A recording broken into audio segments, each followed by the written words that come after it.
Yeah, I can't. Like, I find like you don't seem. Really? Yeah. I find it hard for me to tell when Wait, you are. I was so stoned when we went to the gym. Did you know? I thought you were a little bit, but no. Really? Yeah. Oh my god, I was like so cooked. Yeah. No. That's funny. Oh. That's.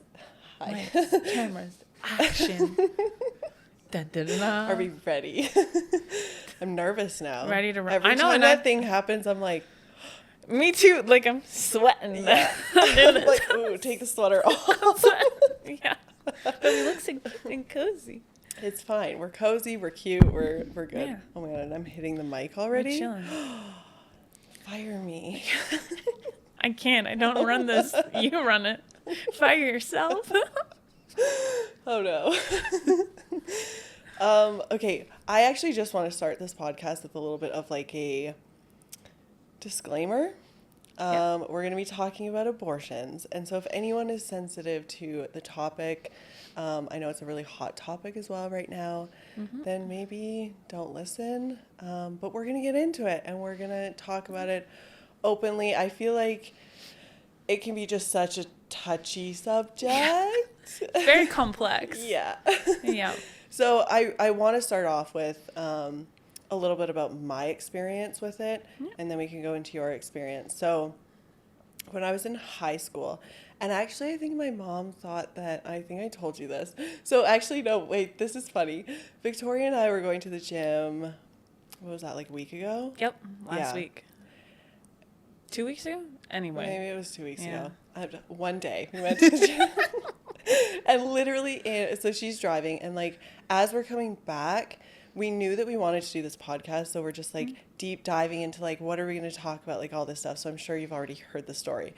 And I went into how in high school I drove one of my friends to get an abortion. And honestly, like it was such an intense experience because I went into the room with her and, you know, they vacuumed and I was in there and I didn't realize that the experience was so intense. Like even when we talked to the doctors and stuff, the doctors were very like, are you sure you don't want to keep it? Are you sure? And like trying to convince her. And I feel like I was just so young that I really didn't even know what was going on, didn't understand. I remember my mom called me after and she's like, because she didn't really know who I was going with, what was happening. And she's like, you know, you can talk to me about anything, right? I know. I was like, oh, Mom. Yeah. Like, but yeah, that was my full experience. And it was very just, I felt like it was just an intense experience. Like it was something that was obviously a huge topic, huge decision, and just, Huge thing to go through. Definitely. Yeah. So for those who don't know, I'm Victoria, and I had an abortion, and I'm not a terrible person. And I just want to start it by saying that because for the longest time I did feel like a terrible person for having made that decision for myself, because of like the things I was taught or like heard growing up about like people who go get abortions and like, you know, how irresponsible you are or like, you know, you're killing a baby, this and that, you're a horrible person. So it was just tough to not live with those feelings forever and just like move forward past that experience. And it honestly took me like 3 years after the experience to tell my mom because I thought she would be disappointed in me, you know. So yeah, that was tough. But I was 19. It was my second year of university, and it was with my boyfriend at the time, and it literally happened the first time we had sex, because again, the way I grew up in a small town, like you don't talk about sex, like you don't even talk about masturbating, like the guys can talk about it, the girls cannot, they cannot do it. So I just was never taught how to have those conversations. So we didn't even talk about like birth control or like, are you even tested beforehand? Okay, wait.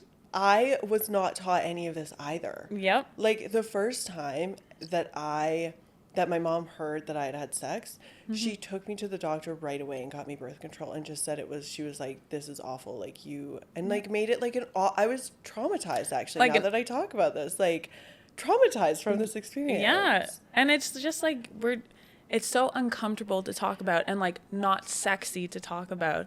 So then, but like it's important to talk about because if not, these things happen, you know, and then it's often put on the girl to be responsible for, you know, either going through with the pregnancy or terminating it. And so, yeah, it was tough. We didn't talk about it. So then 6 weeks later, haven't gotten my period. My boobs are growing. I'm feeling things. And I was like, oh, shit. So I took a test and it was positive. And I think it took me a day to tell him because, again, I was like, how the heck am I supposed to tell this person this? What did you even feel when you took the test? Like, terrified. Yeah. Terrified. Because I knew, like, my body was feeling so different. I was sick every morning. Like, I just knew. And then he was also a couple years older than me. So then it was just like, I thought he was this cool dude. So then I was like, oh no, like, how is he going to look at me? Is he going to stay? Like, all of this. So I lived with 3 girls at the time. So I told them and like kind of like felt my feelings with them. And then I told him later that night. And that was the first time we had been dating for maybe a couple weeks at this point. And that was the first time he told me he loved me. And then he was like, you know, like whatever you choose, like I'll be here. And like that was great, like supportive, but also didn't help because then I was like, oh my God, like maybe we could have a family. And I'm like, girl, you're a month in. Now I look back and I'm like, girl, you're a month into knowing this person, thinking you'd have this like family with him. Which, you could like, have such a different life right now. I'd have like, that was when I was 19, so I'm 27 now. I'd have an 8-year-old or 7-year-old. No. I have a dog that is that old and he's a lot of work. I love him, but he also costs a lot. So yeah, my life would have been completely different. And I was also very depressed back then, struggling to get out of bed, struggling to go to work, struggling to look in the mirror and like be content, much less happy with what like I saw. And I didn't have my dog at the time yet. So I just knew that like I did not have it in me to take care of myself, much less someone else for the next 18, 19, 20 plus years, you know? So like right away I knew like it was not an option to keep it. It wouldn't be right for me or that baby, you know? But yeah, even going through with it, I just still felt guilty, even knowing I made the right decision because of how much stigma and like insults and shit is like wrapped up around that. You know, like pro-life, like blah, blah, blah. And I'm just like, there's so much more than just have the baby. You know, like it's so much more than that. And like you said, the procedure is not fun. Like people seem to think that people seem to think like women like to go have abortions for fun or that, you know, when really like that is the last resort that people go to. So I went with my best friend at the time. She went to the appointment with me and my boyfriend had offered, but I was like, we're dating for now like a month and a half at this point. Like to go through that with him, I was just like so uncomfortable. Yeah, you're like, absolutely not. I was going to say, like, who did you take? Because yeah, my best friend. Yeah, one of my roommates. She came with me. And she wasn't allowed in, like, the actual procedure part of it, but she was allowed, like, so you go in. And in Ottawa, it happened in Ottawa, the abortion clinic, like most, I imagine, isn't advertised. So, like, there's no sign out front or anything. But people know, and protesters were outside when I went, and they're always there. Protesting with signs, with all that, screaming at you. So you deal with that right before you even walk in to go get your abortion. Ooh, yeah, so there's a lot. Intense. Yeah, right off the bat. So you walk in, and I didn't know what to expect. I've had a friend that had booked an abortion a couple years before, but actually had a miscarriage at home before she went to get the abortion, a couple days before. So she kind of like explained kind of what she felt like when she was miscarrying, but I had no idea what to expect that day. So I showed up. You have to hand them your license, like you need ID, whatever. You sit in a waiting room with many other people. And then you meet with like a nurse first who gives you like some pills. Like let's say you're feeling a little anxious and stuff, just some pills to calm you down. And then they make you fill out this like paperwork-ish, and then like just this like form like asking how you're feeling and stuff. And there was like a bunch of like emotions that you could circle. So I circled like scared, like ashamed, guilty, pretty heavy emotions. And then she like came back into the room and like reads it over with you. And then I'm like really thankful for her because she sat me down and she's like, you're feeling guilty. And I understand, but there's women out there who have their tubes tied, who did everything they could not to get pregnant, and they're here pregnant. Like, would you want them to feel guilty? I was like, no. She's like, there's women who didn't even want to have sex that are here. Do you want? And I was like, no. And she's like, so why would you? And I was like, well, I could have done this and this. She's like, mistakes happen, And she's like, why should you carry that for the rest of your life? And like, she's like, you shouldn't have to go through with this either just because of that one time, And I was like, you're right. So obviously that didn't erase all the feelings, but that like reassured me going into the procedure that like, hey, like it's okay. And like, you're not terrible, Aww. Yeah. Like that's actually so nice. It was really nice. I feel like that's completely opposite of what like the other girl went through. Yeah, just, like, because like they should not have questioned her like that, because you're already feeling guilty and you're already feeling shit about it, and then it's like you don't want to go through like. And you've thought about this a lot. Like you don't just book the appointment the next day you can go. Like usually it's a wait time, so you're waiting those couple days. When you find out you're pregnant and you don't think you want the child, you are thinking 24 hours about this. You know what I mean? So it's not a decision women make lightly. So then to have people be like, are you sure? Or like, what if when you're like 30? Or like, what if you can't have children later on? And it's just like, stop.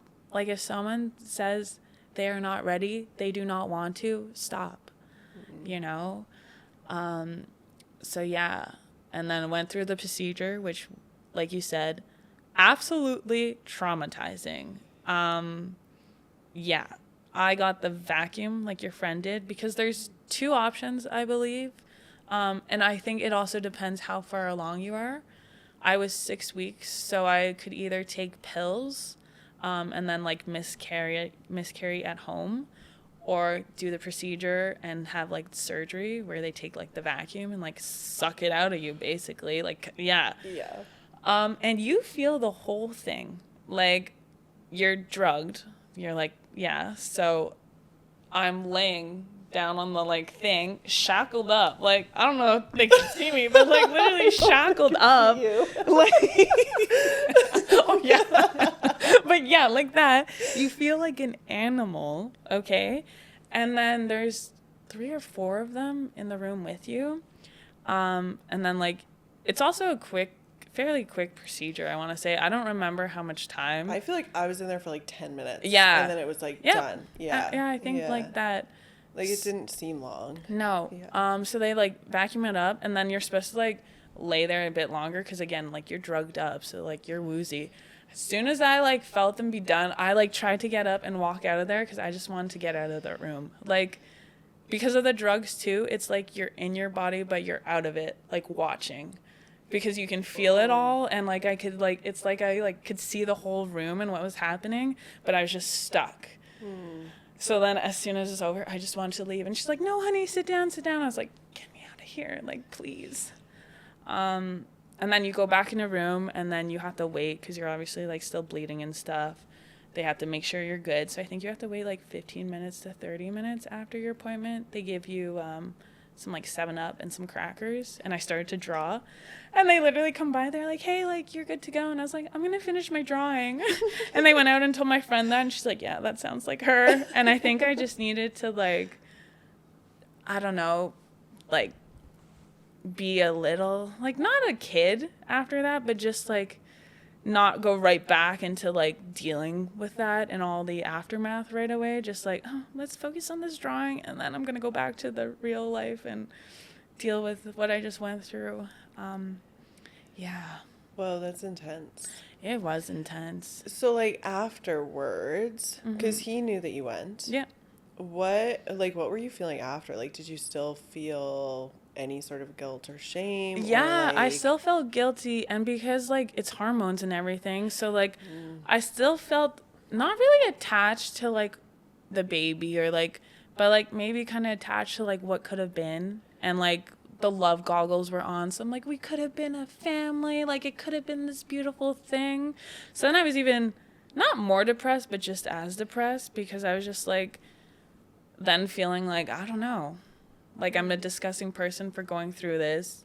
Maybe we could have had this, but I wasn't ready for this, so no. And it's just like so much. like, so confusing. Yeah. Plus the hormones. I was going to say, Yeah. like, Plus already being depressed. So it's just like, yeah, so you're just like, and you're 19. So, like, I'm this 19. is just like, so my mind is still not fully. you're already a mess. Add on this, messier. Literally. Like, Exactly. So then. well, then it's like you think about even, like, I've taken Plan B before. Yeah. And it's like, even after that, like, I feel like, first of all, we are not taught enough about that. We're not. Like, at all. No. Second, I We're should not taught. not be paying for this. Thank you. I agree I with should that. not be. I remember the first time I paid. The second time I was like, this I is agree not with that. my fault. Yep.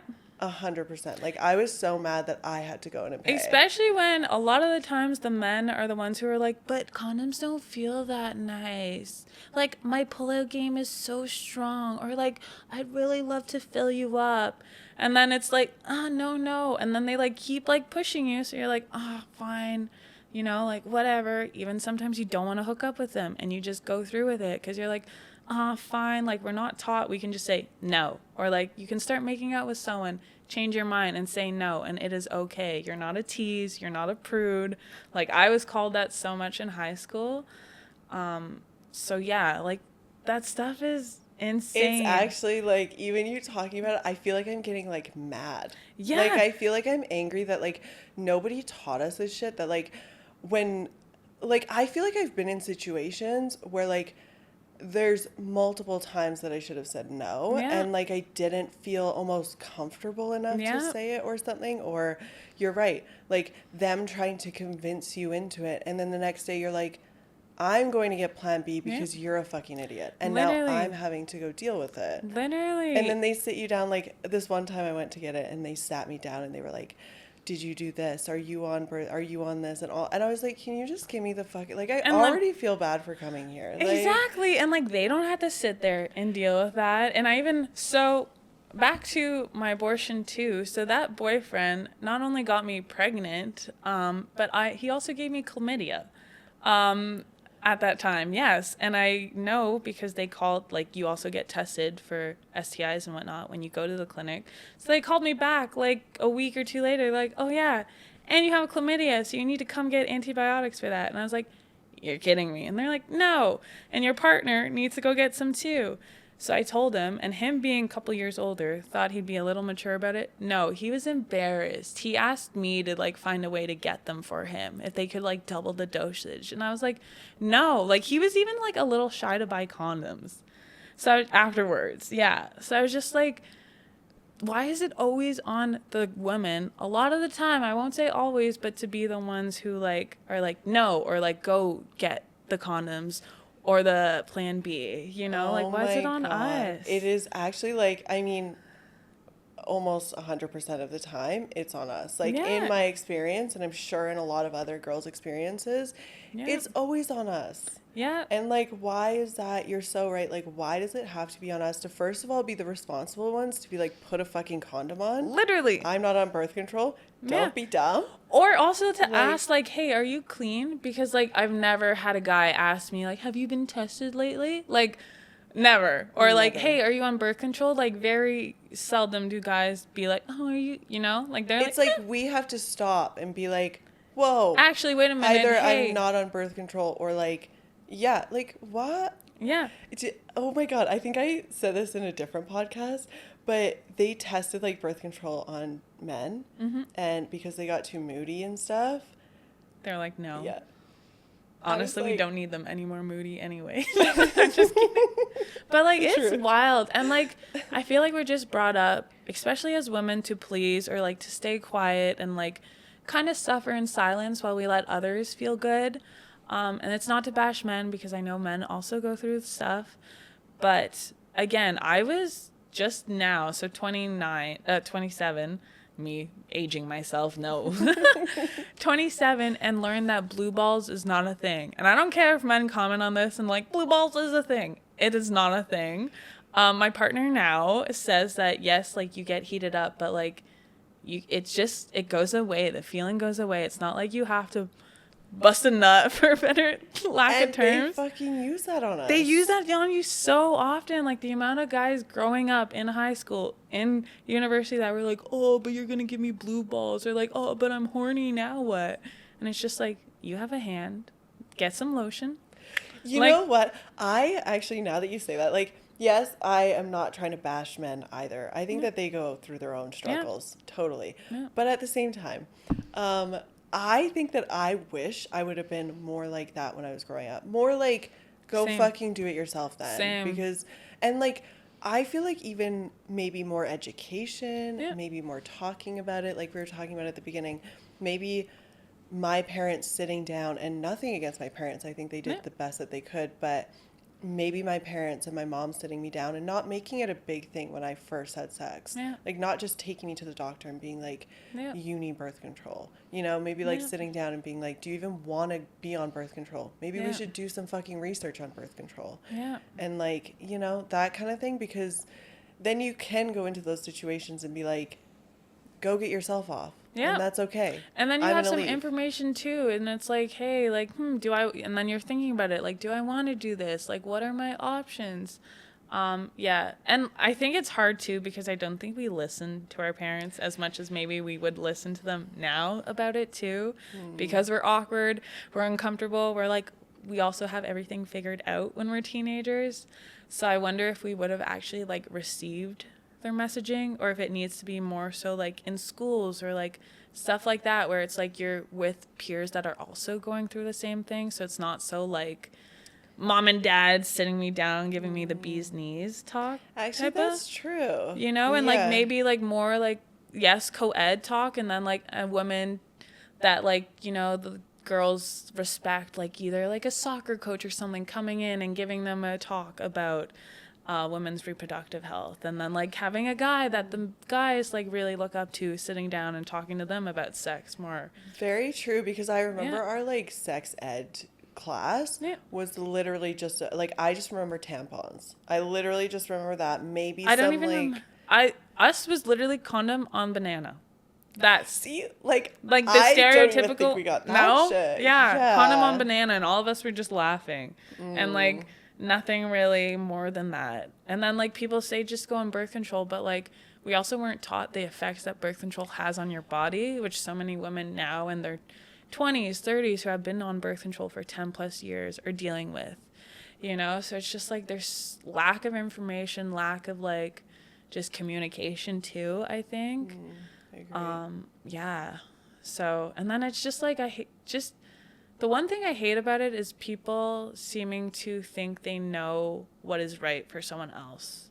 And then like having laws like the states do, banning it completely, which is really harming people in many different ways. So, yeah. I was going to say, like, did you have anyone like in your life that said anything about it that you were like, that doesn't sit right with me, or like did you feel like people were saying anything? So it's mostly online. Only online I feel like people will hate on it or have a judgment. I get unfollows still to this day when I talk about it or like reshare stuff about abortion, usually from the very religious people who seem to only be religious in the beliefs that they believe in, because a lot of them are having sex before marriage, and I'm like, hopefully you're wrapping it, because what if she becomes pregnant and then what? Then you have to get married because that's a baby out of wedlock, you know? So it's just like, it's tough. But no, in person, like a lot of people were supportive. I mean, at first I was a little shy to tell people, like not shy, but like, you know, in my head to tell people.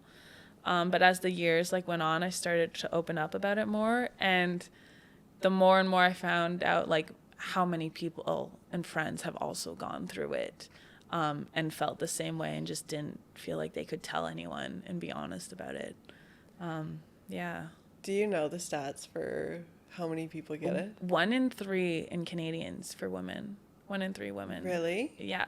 Wow. And Canada, we're lucky. I didn't have to pay for my abortion. It was covered. In the States, you have to pay up from anywhere to like $600 to $1,200, depending how far along you are. And my mom, so it took me a couple of years to tell my mom. We were actually watching a movie, and in the movie, the teenage girl gets pregnant and goes to the clinic and is trying to hide it from her mom, but her mom's best friend works at the clinic. And like, my mom turned to me and she's like, you know, if that happened to you, like, I would want you to tell me. And I started crying right away. And I was like, well, it did happen to me like 2-3 years ago. And then she's like, oh, like, why didn't you tell me? And I was like, I thought you'd be so disappointed in me, you know? And I was just like a mess. And she like was like, not at all. Like, I'm proud of you. I know you made the right decision for yourself. 'Cause then again, like, I was so depressed, so financially unstable. Like, there is no way. I was barely supporting myself, you know? And she was like, you know, in high school, I brought many of my girlfriends to go get one. And I was like, no way. Like, even back then, she's like, yeah.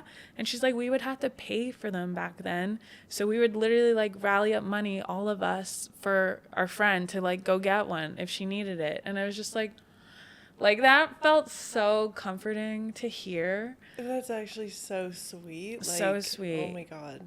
Aww. Yeah. Yeah. Because like, again, like, if people are struggling to be able to afford an abortion, how are they supposed to be able to afford a baby? You know? I agree. So that's why it's just, it is. Well, it's such, and what were we talking about before we even started the podcast? Like, men's view on, like, what if they want a family? Yeah, You know? so it's hard because I was having this conversation this morning to a gentleman after he heard I was going to be on the podcast for this. And I'm glad I had it because he made me think about how men, like, even if, let's say, you both have sex, you get pregnant, you want to keep it, he doesn't. He has to pay child support no matter what now for this baby, even if he didn't want it. And then on the flip hand, it's like, what if he wants it, but you don't? He has to, you know, like, lose this baby because you don't want it. And it's just like, I understand that because then it's like the girl's body for that 9 months. Like, she's, no offense, the one taking care of it, bringing it to life. But it's already like 50% of him. So it's just like, who decides? Wait, but now that I hear you say that again, yeah, if he didn't want a baby, he should have wrapped it. I agree. See, I think that there's the point where, okay, because I've heard of people wearing condoms and they still get pregnant. Yeah, they break. It could happen, you know? And like, for women trapping men too, it's like, oh, they'll poke holes and shit. Yeah, in it. or It's like actually pretend they're on birth control. So then it's like, so yeah, like. So there's like the mix of like, oh yeah, it's like, it's such a, I don't even know. Like, every single situation is going to be so different, you know? And that's why I don't think you can just like ban it like the states are doing, like ban all of it. Because I just read up on a story too of a woman lost her baby. So literally died inside her. She went to the hospital and they could not and would not operate on her because technically it is illegal. Like, they would have gotten fined, sued, whatever, lost their jobs for operating on her due to the laws right now. So she actually died. So not only did the baby die, which was dead anyway, now she is also dead because they did not operate on her. So it's just like, whoa, how does this dead matter in me have more rights than I do? You know? Yeah, that's a lot. And then to get into like the darker, you know, more traumatic side of things, what about the women who get raped, who never wanted to have sex in the first place, who now have a child? You know, and if, let's say, yes, you bring this child to life, what if one day they ask, hey, who's my dad? Are you now going to also traumatize this child by saying, hey, like, your dad raped me? So, like, I don't know who he is. Well, and then like that's also insanely traumatic. Like, yeah, however you get raped is yeah, like that's trauma in itself. yeah, So now you have this person that you're bringing up yeah, that's like a literally walking trauma for you. That yeah, like, oh my God, absolutely. like that's terrifying, And you like know? in those circumstances too, like you have, like, let's say when you report them, you have to go get the kit and all that, which is so invasive too. That whole experience is re-traumatizing, like telling them everything that happened, them questioning you, them, having to swab you all up, get the person's DNA like as much as possible off of you. Like that whole procedure is traumatizing. And then you want to be like, "Hey, also you have to go through with this pregnancy." Because this thing, these cells inside of you have more of a right than you do. It's just wild to me. And that's why Yeah, this it is. conversation's so complex and there's no ideal world where like one rule fits. Guys, sorry to interrupt. We lost some of the audio for this podcast. And so I'm going to end it here. Yeah, sadly, we lost it. So thank you guys for listening. Hopefully, it doesn't happen in the next podcast. But it was also, I also want to mention, I shouldn't mention this, but it was my fault. And I know, whatever. So like, comment, subscribe. I'll see you guys at the next episode, and let's hope it never happens again. Bye.